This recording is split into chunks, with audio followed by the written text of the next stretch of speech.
Done any research on things surrounding Cern, you can see why many feel like something dark may be going on. And someone, I don't know who this is, they dropped some intel.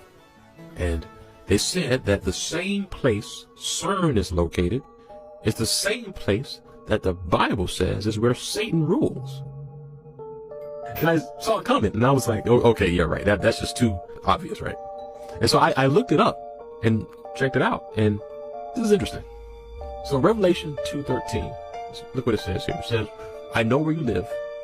And this is Jesus talking, right? He says, I know where you live, where Satan has his throne. Yet you remain true to my name.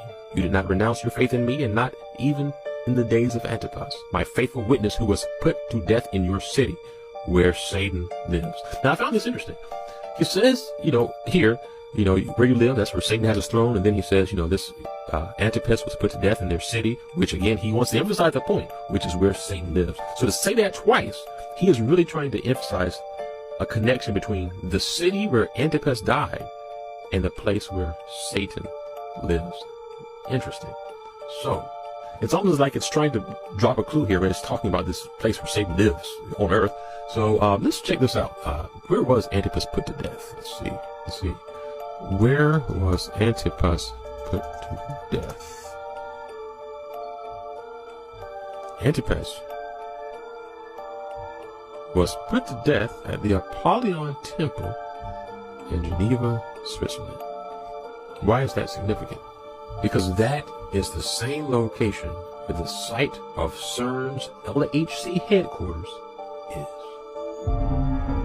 Bottomless portals, pit demons, is connected, a Bible. according to our Bible, to the god Apollyon, which is Hasatan himself. And the very temple of Apollyon is sitting right dead center in CERN. Here's CERN's logo. You will see 666. I don't know about you, but if I'm creating a logo, I really don't want it to resemble 666. But they did. So this is the epicenter, or the facility, the main headquarters of CERN, right here. That's their logo right there. And outside of their main headquarters, this is amazing to me. It is the only corporation in the world that has a deity as its mascot. And the deity that is found outside of its headquarters is Shiva, ancient Apollyon. If you look carefully, what does that look like? It looks like the exact picture of the Stargate that they're creating 300 foot below ground of the collider.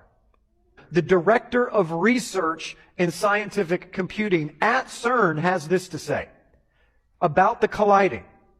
Something may come through dimensional doors at LHC, and out of this door might come something, or we might send something through it. The purpose of CERN for the last 60 years has been to open up a portal of time-space. We are living in a day where we don't even know that this organization exists, and their main goal is to open up a black hole, of which they admit from the head director of research and scientific development, they don't know what could come from the other side. I don't know about you, but Revelation says if it's connected, there is something on the other side, and it's called Apollyon. And our Bible says that at the end of time that the Nephilim or these demonic beings are going to come out of the bottomless pit. Can I just suggest possibly, is it possible that we are the ones responsible at holding the key? Could it be that we actually do it to ourselves? That knowledge increases to such a level that we figure out how to get the key to the bottomless pit and open it, but we don't know what we're doing because the enemy, the evil spirits that are running this race, which are the spirits of the Nephilim or the giants, they are working on behalf of the fallen angels, which are in a bottomless pit right now. And they're manipulating the minds of man, giving them all of this technology to open up the key for their buddies.